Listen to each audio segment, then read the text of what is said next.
Bismillahirrahmanirrahim. Assalamualaikum warahmatullahi wabarakatuh.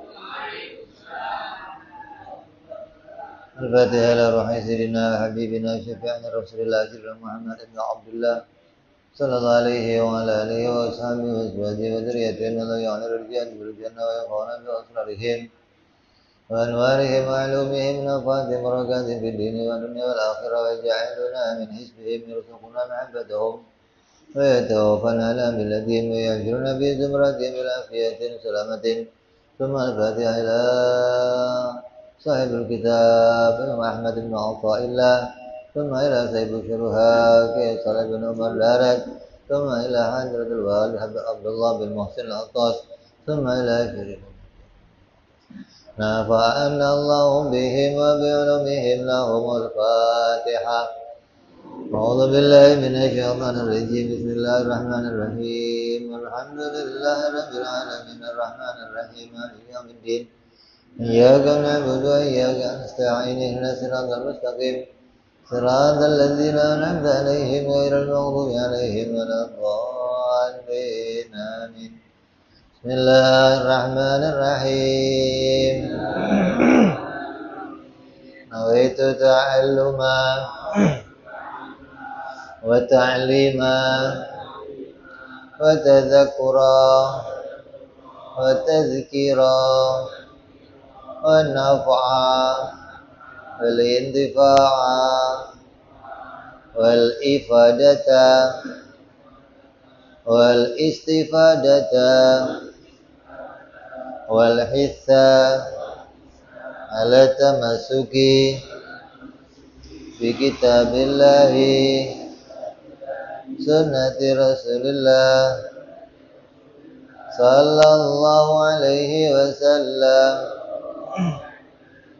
ودعاء إلى الهدى والدلالة على الخير ابتغاء مرضاته وقربه وثوابه وحسن الخاتمة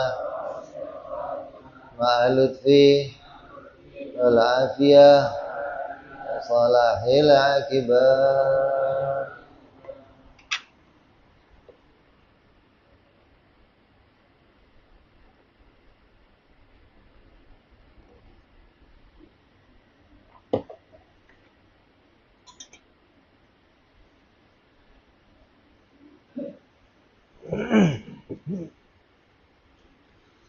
Bismillahirrahmanirrahim.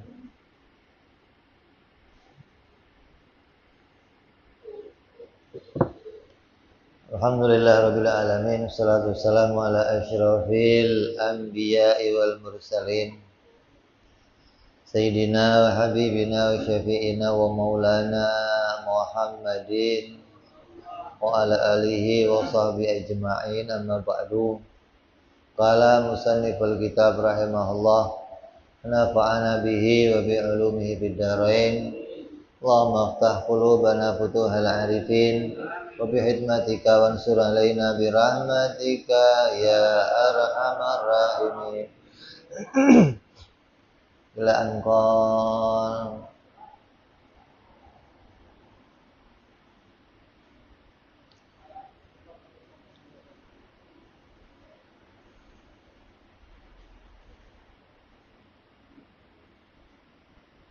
sampai hikmah yang ke berapa?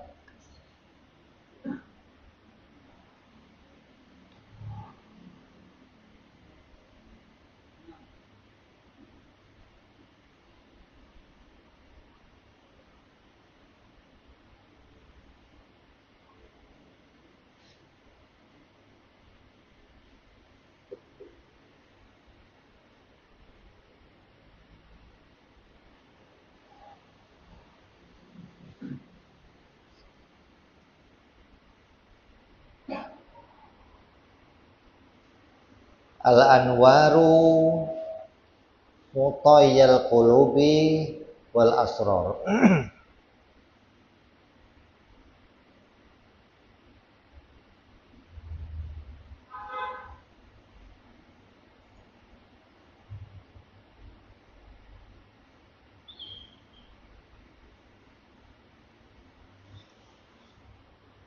yang artinya cahaya adalah tunggangan kalbu dan sumber rahasia jiwa.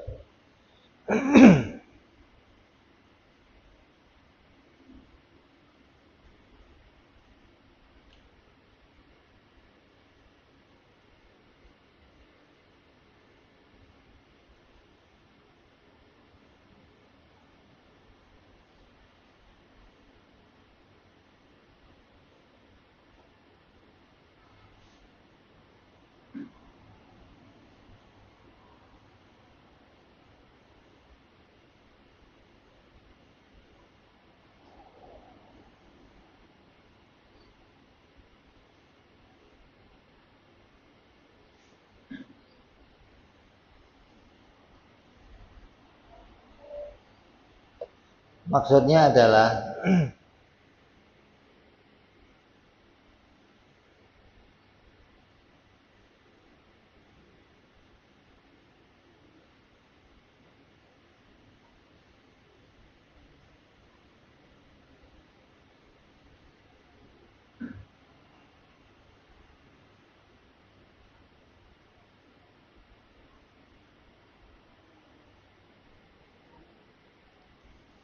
cahaya yang dimaksud di sini adalah al-waridat, sesuatu yang didatangkan oleh Allah.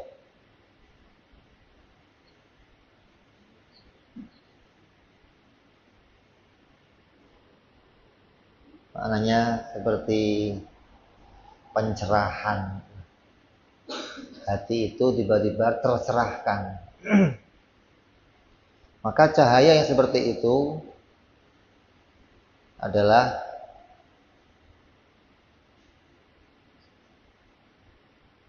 cahaya iman atau cahaya yakin. Maka cahaya ini akan menjadi kendaraan yang membawa hati menuju Allah. Dan mendapatkan rahasia-rahasia untuk bisa sampai kepada Allah.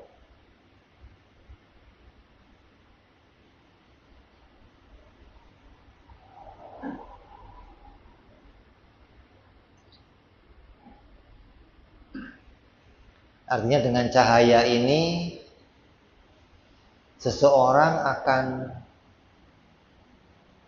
mengendarainya untuk bisa menuju kepada Allah. Tanpa cahaya ini seseorang tidak bisa sampai kepada Allah. Ada 3 macam cahaya yang akan datang kepada dirinya seseorang. Cahaya yang pertama adalah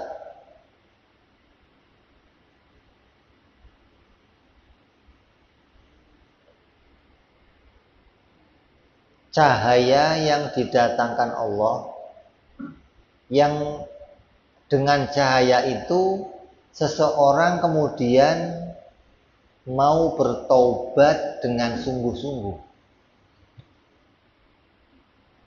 Dengan cahaya itu seseorang sadar kalau dirinya selama ini penuh dengan kesalahan, penuh kekurangan, banyak maksiat. Kemudian dia taubat, betul-betul taubat dan punya niat untuk memulai sesuatu yang baru untuk bisa dapat keridhaannya Allah. Maka kamu sering lihat ada orang maksiat nggak berhenti-berhenti. Orang kapan tobatnya? Kerjaan tiap hari teler, tiap hari judi, tiap hari. Kalau Allah nggak datangkan warid ini, pencerahan ini, dia nggak akan pernah taubat. Walaupun tiap hari dinasehatin kiai, diajak kiai, nggak ada muncul sesuatu yang mendorong dia gitu loh. Nah, warid cahaya inilah yang mendorong pertama seseorang tiba-tiba saya mau tobat. Karena pintu pertama untuk berjalan menuju Allah adalah taubat. Taubat mengakui dia jauh dari Allah, dia banyak kurangnya untuk ibadah kepada Allah, dia kurang untuk banyak mengingat Allah, sementara kenikmatan Allah begitu banyak pada dirinya. Maka kesadaran inilah yang membuat dia kemudian mau bertaubat.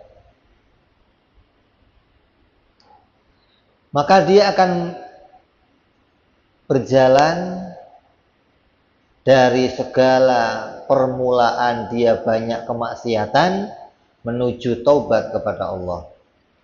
Dari lalai kepada Allah menuju ingat kepada Allah. Dari membelakangi Allah menuju betul-betul menghadap kepada Allah. Ini warid yang pertama. Dia menyadari dirinya banyak lalai kepada Allah.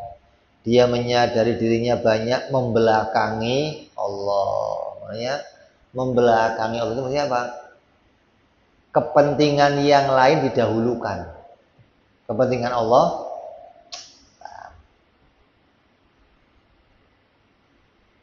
banyak lalai kepada Allah, maknanya apa? Yang lebih sering diingat adalah selain Allah. Anaknya, bininya, kawan-kawannya,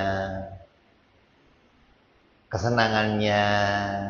Hari-hari pegangnya HP, bangun tidur yang dilihat WA, siapa yang masuk.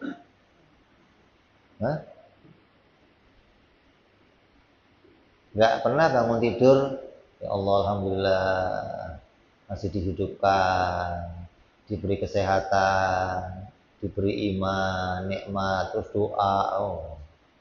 Maka warid yang seperti ini akan mendatangkan itu gitu.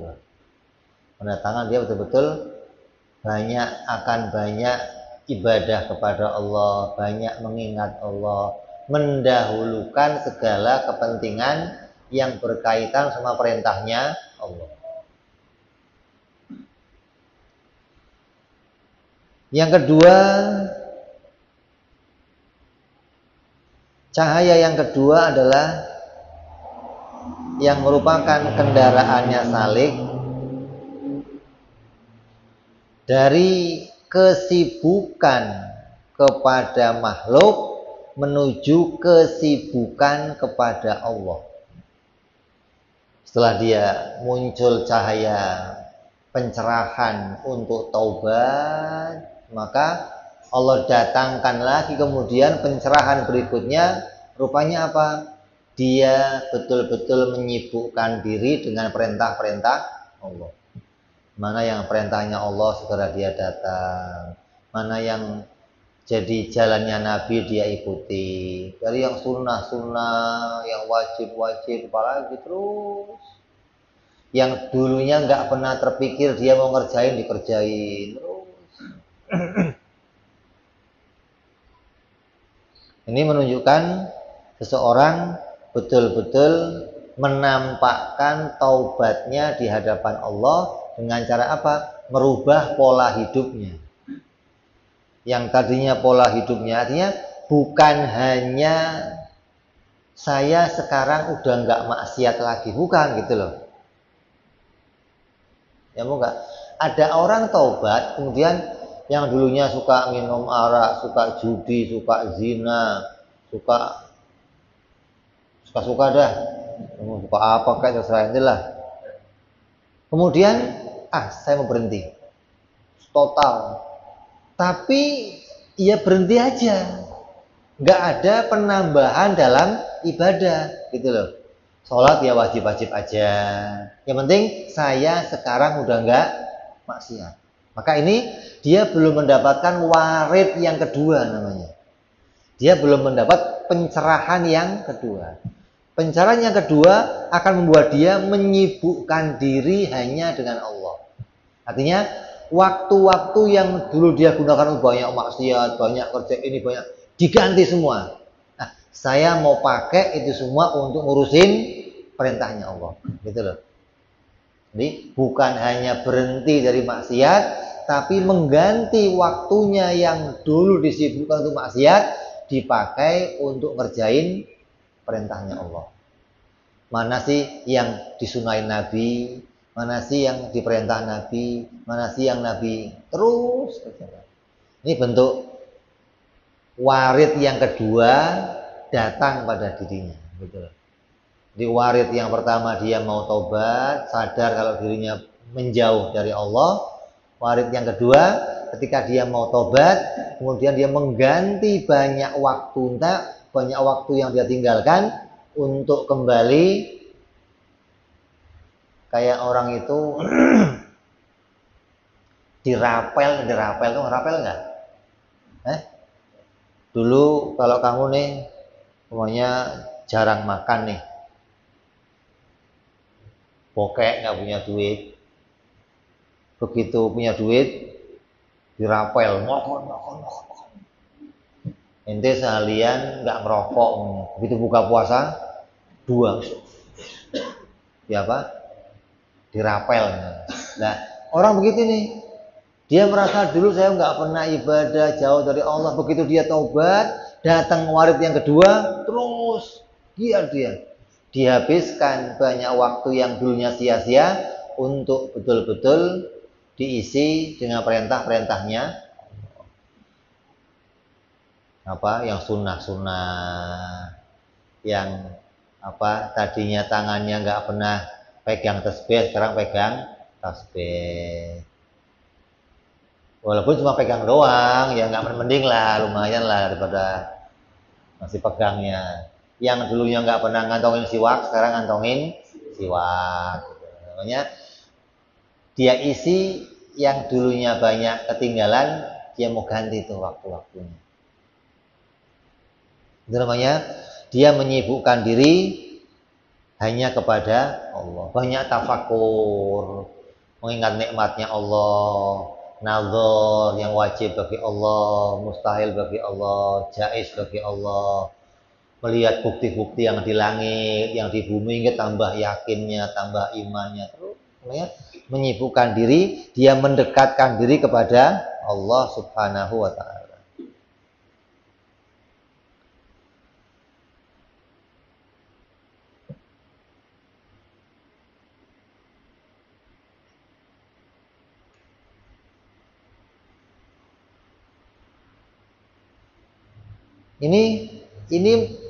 Ini modal. Jadi runtutan ini adalah jalan untuk menuju puncak. Tanpa jalan ini kamu nggak bisa tiba-tiba langsung ke puncak, nggak bisa. Sampai nanti ketika warid ini datang, ganti warid berikutnya, sampai puncaknya akan muncul pencerahan yang ketiga. Orang sekarang lebih kenal bahasa apa? Pencerahan. Lebih terkenal untuk pencerahan. Apa sih pencerahan? Nur maksudnya, dapat cahaya. Kan cerah itu kan dapat cahaya. Makanya dapat dapat kejernihan hati gitu loh. Dapat ketentraman jiwa, dapat dorongan untuk melakukan sesuatu. Kalau Allah nggak mendatangkan itu, kamu nggak akan muncul dorongan untuk itu, gitu loh. Jadi Allah yang mendatangkan itu kepada kita. Tanpa didatangkan itu sama Allah, kamu mau didorong sama siapa aja nggak? Kayak mobil mogok dah. Mau didorong sama setan kalian, ya mogok. Namanya nggak ada bensinnya, mau didorong pakai apa? Kalau bensin lengkap, aki, soak, dorong, nah masih jalan tuh. Ini mau bensin nggak ada, aki nggak ada, mau didorong bagaimana? Nah, Allah yang mendatangkan dorongan itu namanya pencerahan dari Allah. Warid yang ketiga, ini juga kendaraannya salik. Kendaraannya orang yang mau menuju kepada Allah. Apa itu? Dari dia mulai memandang datangnya sesuatu dari dirinya atau datang dari orang lain menuju memandang kepada Allah yang mendatangkan itu semua. Yang tadinya dikit-dikit gara-gara si anu nih, gara-gara elu nih. Kalau nggak ada saya nggak bisa. Kalau saya nggak usaha mana dapet. Minum obat sehat, makan kenyang. Kalau apa? Kalau saya nggak belajar ilmu, ya saya nggak dapat. Karena saya pinter, saya belajar kuat. Semua dianggap apa yang datang dari dirinya itu hasil dari usahanya. Begitupun dia lihat orang lain, tuh si anu tuh bisa begitu gara-gara begini. Tuh si anu tuh bisa begini gara-gara terus. Yang dilihat kayak makhluk itu punya aktivitas yang menghasilkan sesuatu untuk dirinya. Ini pandangan pertama manusia mesti begini. Kenapa? Karena kita terikat sama hukum adat. Berapa tahun kamu ikat hukum adat, saya menanya? Dari oek sampai usia sekian terikat hukum adat. Setelah belajar ilmu akli, terikat hukum akli, tahu hukum mana adi, mana syar'i, mulai itu menyadari, oh ternyata ada juga toh yang namanya perkara itu yang nyatanya ini bukan dari saya, tapi Allah yang mendatangkannya, Allah yang memunculkannya, Allah yang mengkaruniainya, Allah yang menjadikannya. Terus sehingga nanti makhluk bagi dia sudah nggak dianggap bisa mendatangkan sesuatu. Yang baik dia langsung connect dari Allah. Yang buruk berupa pahit-pahit ini ujian dari Allah. Hingga dia tidak pernah lagi mengeluh kepada makhluk. Artinya nggak pernah menganggap makhluk ini kalau saya curhat nih, ntar dia bisa nolongin saya nih. Enggak ada. Kenapa? Yang tadinya menganggap orang itu bisa menghasilkan sesuatu, berubah jalannya, dia memandang hanya Allah yang mendatangkan sesuatu. Hingga tidak lagi terpikir olehnya untuk lagi curhat kepada makhluk, mengharapkan makhluk, gandengan sama makhluk. Walaupun aktivitasnya sama saja, makan ya makan, minum ya minum, tapi berubah dari memandang makhluk, berubah memandang kepada Allah. Ini yang kita sebut namanya wahdatus syuhud, gitu loh. Ini yang disebut mentauhidkan Allah. Dari perkara yang banyak, bagaimana mengantarkan kita ini bersumber semuanya dari Allah. Dalil kepada Allah, menunjukkan Allah. Artinya kalau yang di hadapan kita ini adalah sebuah film, maka ada sutradaranya, gitu loh. Tadinya kita nggak pernah inget sama sutradara. Kayak film ini jalan sendiri gitu loh.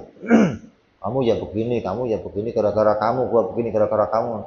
Kalau nggak ada saya, kamu nggak, terus begitu. Lama-lama dia bisa datang pencerahan. Ternyata di balik ini ada sutradara. Ada pengatur. Oh, si fulan dijadikan orang kaya. Oh, si fulan dijadikan pinter. Oh, si fulan dijadikan dokter. Oh, si fulan dijadikan petani. Oh, si fulan dijadikan penjahit. Oh, ternyata Allah yang mengatur ini semua. Gitu loh.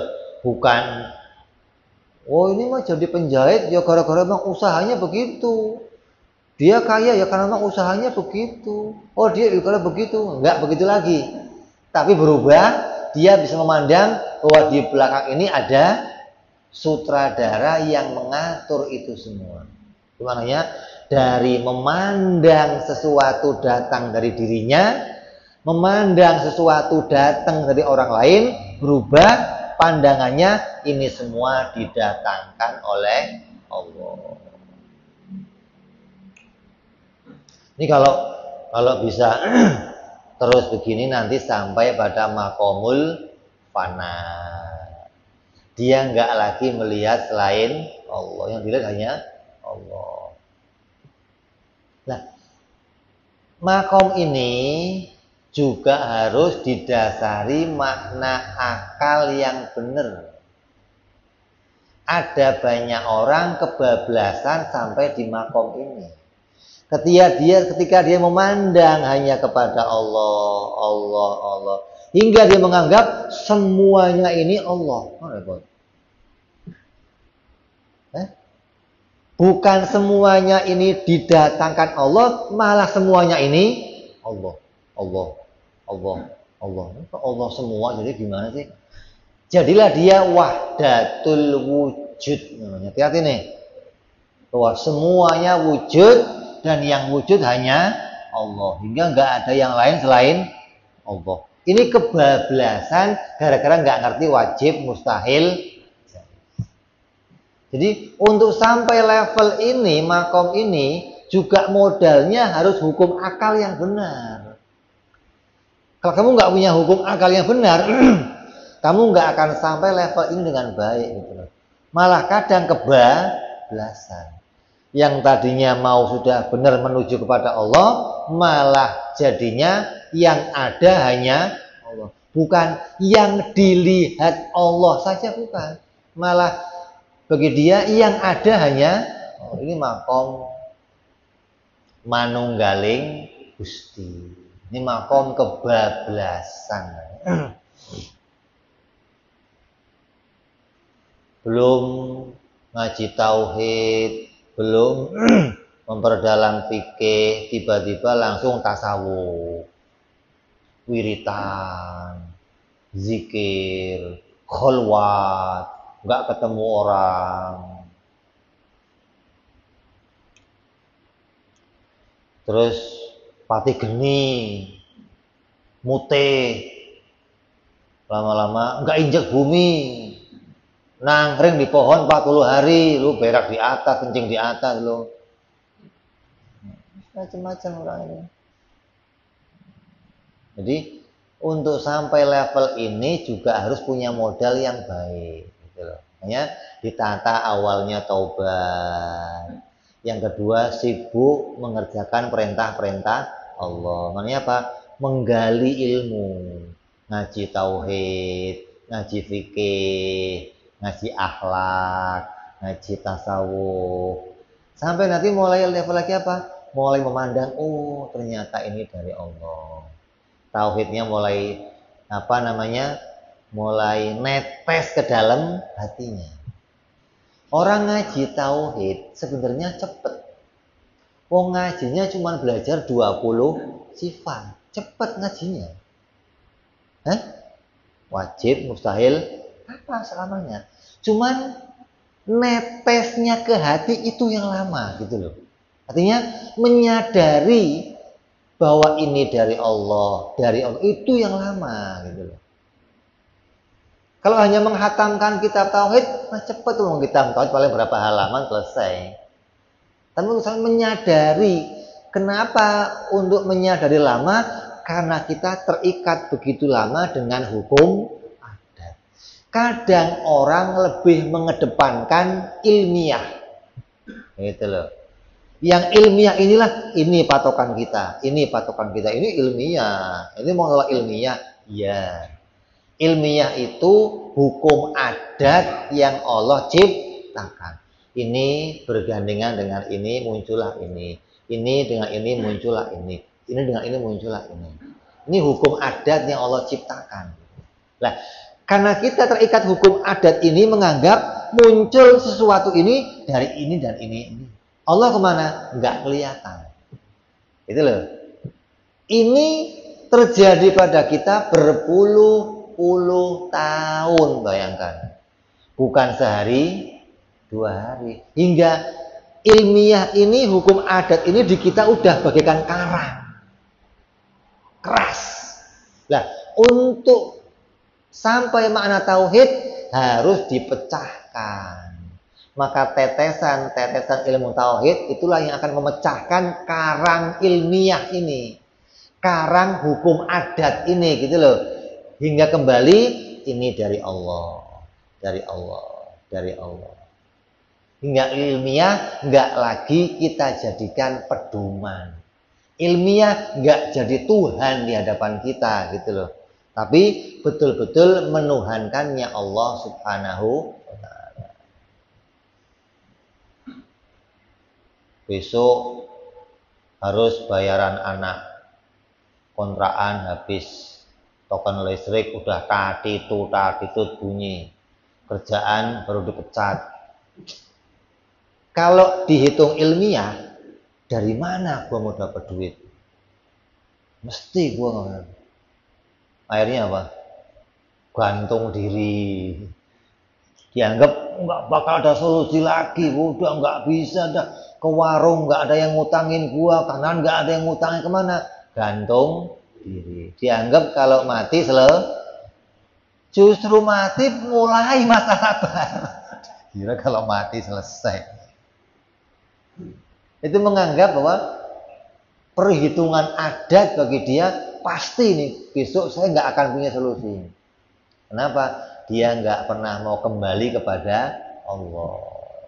Kalau dia mau kembali kepada Allah, maka akan ada paling tidaknya ketenangan. Yang namanya badai, seberapa besarnya badai itu nggak pernah lama. Oh, buat COVID, kok kacau sana. Sebentar dah, Allah jadikan tenang, lancar lagi, badai lagi, tenang. Itu hidup begitu.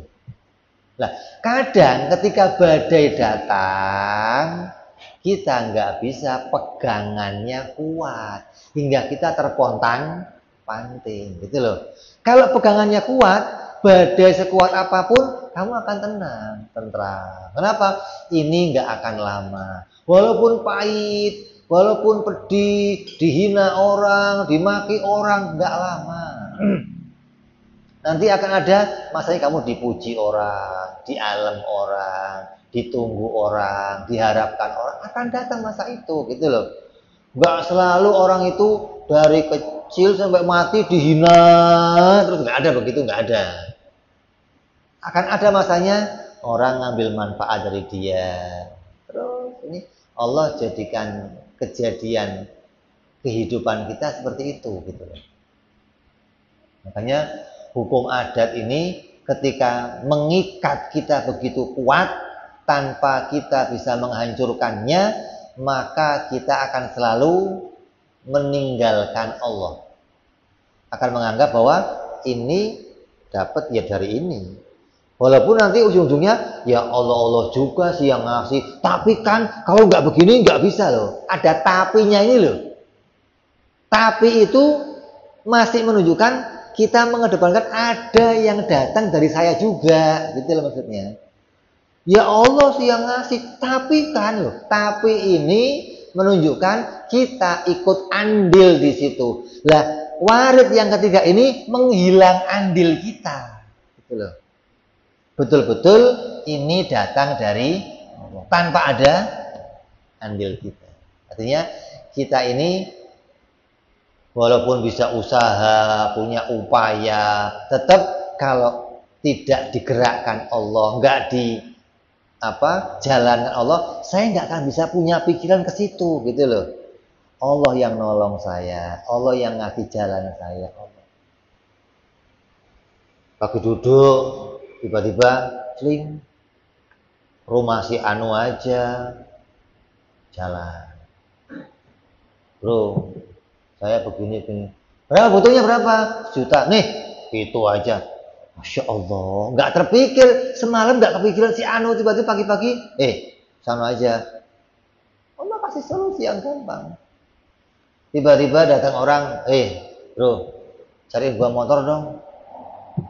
Motor apa? Apa aja lah, gua butuh motor nih, ini duitnya cari. Wow, lebihnya banyak. Ada jalannya gitu loh. Nggak ada solusi. Karena terikatnya kita sama hukum adat, menganggap nggak mungkin ada solusi lain. Nggak ada jalannya. Jadi satu hal disempitkan oleh Allah, Allah akan buka kelonggaran di jalan yang lain. Jangan dianggap udah nggak mungkin ada solusinya, saya mau nggak bakal dapat pertolongan saya. Enggak. Akan ada jalan untuk sampai kepada penyelesaian. Ini loh yang namanya susunannya warid, sehingga orang sampai kepada betul-betul bisa hanya memandang kepada Allah, betul-betul mengesahkan Allah, mentauhidkan Allah. Ketika sampai pada warid yang ketiga ini, itulah tetesan-tetesan ilmu tauhid sampai ke dalam hati kita. Gitu loh. Jadi mungkin ngajinya tauhid sekarang nih, netesnya 20 tahun lagi. Jadi nggak bisa kamu sekarang, artinya ilmu itu nggak kayak makan. Sekarang kamu makan, sebentar lagi kenyang, nggak begitu enggak. Sekarang minum obat, sebentar lagi sembuh, nggak begitu enggak. Ilmu itu sekarang ngajinya, manfaatnya bisa nanti gitu loh. Jadi nggak terus spontan kamu ngaji, spontan kamu dapat. Makanya orang kadang jenuh, gue mau ngaji ini hasilnya apa ya? Bolak-balik ngaji begini-begini aja. Oh, belum ngerasain ente. Nanti kalau datang rasa nikmatnya ngaji ini, ente nggak mau ngaji yang lain. Kenapa? Netesnya di hati nikmatnya, dekatnya sama Allah, memandang kepada Allah, terbukanya hancurnya makna hukum adat di hati kita. Oh, itu nikmat sekali. Ketika ini belum hancur, ya masih seputar itu aja. Gara-gara dia, kalau nggak ada saya kamu nggak berhasil. Orang mau harus begini dong, kalau nggak begini lu nggak pernah bisa. Makanya kerja dong, makanya cari ilmu. Selalu begitu. Hukum adat dikedepankan. Allah kemana? Kelihatan. Inilah kebiasaan yang kita kerjakan bertahun-tahun. Makanya seseorang untuk sampai pada warid seperti ini diawali dengan apa? Taubat. Biasanya memang kita ini awal jalannya kita banyak ngelakuin maksiat, udah biasa. Orang tergelincir udah biasa. Bukan, aneh. Kalau kamu di Hadramut mungkin arak nggak ada, judi nggak ada, orang semua wanita nutup aurat, bebas di sana. Lah di sini,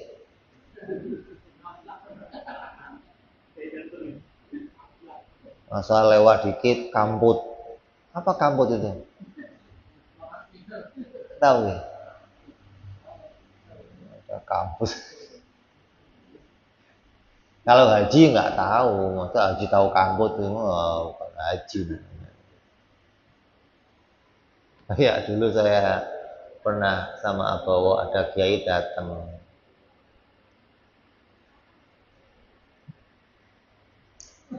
Terus ada kan dulu di Lagoa itu kan anak-anak kumpul biasa pada di depan pada macam-macam kan, bawa segelas kayak wah ini mah AO bib. Loh kiai kok tahu AO? Nanti mah kiai bagaimana tahu? Ya kan dulunya pernah, alhamdulillah mantan preman berarti. Kalau mantan preman pantas lah. Tapi kalau kiai asli ya nggak tahu apa ini, ya nggak tahu kiai enggak, dari kecil nggak pernah nyium yang begituan. Kok ini mah sampai ngerti namanya lagi AO kan level.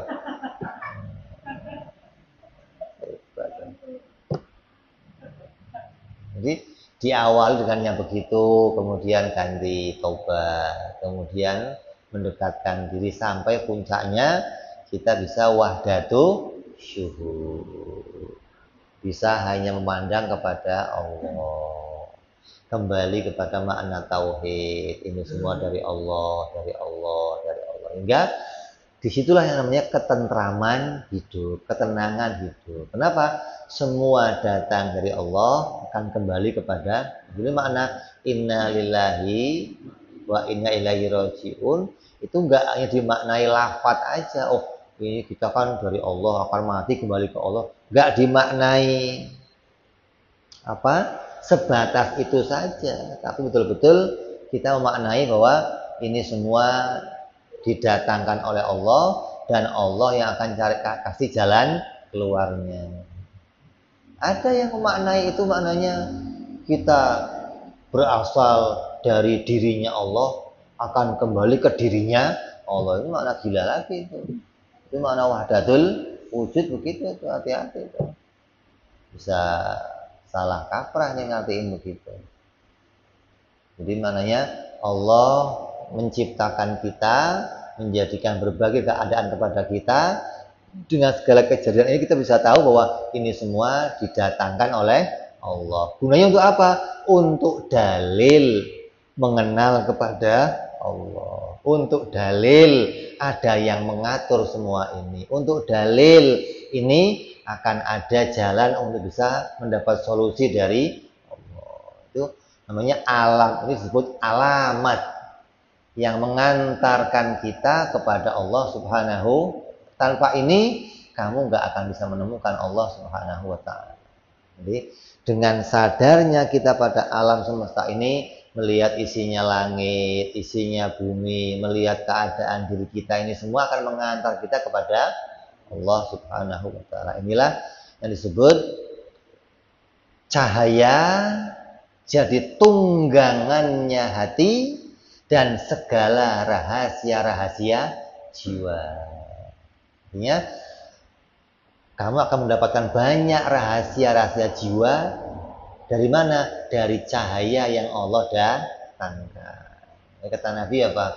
Kalau hati kamu itu enggak banyak cincong, enggak banyak urusan macam-macam, kamu akan dengar apa yang aku dengar. Artinya kalau hati kamu sudah fokus hanya ingat Allah, artinya tentram, tenang, nggak banyak neko-neko, nggak banyak andai. Ini yang banyak begitu, andai. Kalau saja, coba ya, umpamanya, itu tiap hari begitu. Andai hati kamu nggak ada begitunya, kamu akan dengar apa yang aku dengar. Ini apa? Hati kita sudah tentram, tenang, maka akan ada rahasia-rahasia yang Allah buka dalam diri kita. Itulah namanya pencerahan. Jadi makna pencerahan ini banyak dipakai di luar sana. Orang-orang orang-orang agama-agama lain juga pakai makna apa? Pencerahan ini. Orang-orang tasawuf pakai makna pencerahan. Tapi kita memaknai pencerahan ini adalah apa? Nur al-warid fi qalbil mu'min, adalah cahaya iman yang Allah datangkan dalam dirinya tiap-tiap hamba yang dikehendaki baik oleh Allah Subhanahu wa ta'ala. Mudah-mudahan kita semua menjadi orang-orang yang diberikan oleh Allah jalan untuk mendapatkan cahaya yang terang, cahaya iman, cahaya untuk sampai kepada Allah Subhanahu wa ta'ala, hingga mengantarkan kita selamat dunia sampai akhirat insyaallah. Wa'alam bisawab wa ila hadratin nabi. Al-Fatihah. أعوذ بالله من الشيطان الرجيم بسم الله الرحمن الرحيم الحمد لله رب العالمين الرحمن الرحيم مالك يوم الدين إياك نعبد وإياك نستعين اهدنا الصراط المستقيم صراط الذين أنعمت عليهم غير المغضوب عليهم ولا الضالين آمين يا ربنا اعترفنا وأننا أسرافنا على الله أشرافنا فتب تغسل كل حوبة واستر لنا عوراتي وآمن روآتي واغفر ربي ومولودينا والآل والإخوان وسائر الهلان وكل ذي محبة أو جيرة أو صحبة المسلمين أجمع آمين ربي فضلا وجودا منا لا باكتساب منا بالمصطفى رسولي نضى بكل سولي صلى وسلم ربي عليه عند الحب وآله وصحبه داد تعزي صحبي والحمد لله في البدء والتناهي فانا ربك رب العزة عما يصفون سلام على المرسلين والحمد لله رب العالمين. Assalamualaikum warahmatullahi wabarakatuh.